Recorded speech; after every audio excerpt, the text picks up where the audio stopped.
छत्तीसगढ़ के माटी ले निकले एक बड़े कवि अब हमार संग नहीं रही है। पद्मश्री डॉक्टर सुरेंद्र दुबे जी के निधन के खबर आए हैं।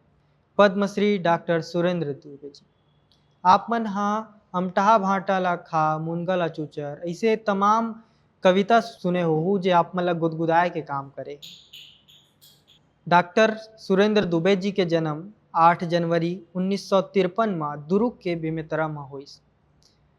पेशा से वह आयुर्वेदिक डॉक्टर रही, लेकिन पहचान मिली हास्य और व्यंग के मंच ले। उन्हें भारत सरकार ने 2010 में पद्मश्री सम्मान ले नवाजे। अमेरिका के वाशिंगटन में भी हास्य शिरोमणि सम्मान मिली। उनकर रचना ऊपर के देश के 3 यूनिवर्सिटी में पीएचडी हो चुके हैं।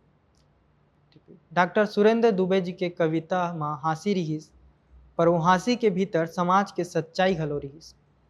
वो छत्तीसगढ़ माटी के सच्चा सपूत रही। हमार द लोक मीडिया परिवार के तरफ ले डॉक्टर सुरेंद्र दुबे जी ला सादर श्रद्धांजलि अर्पित करत है।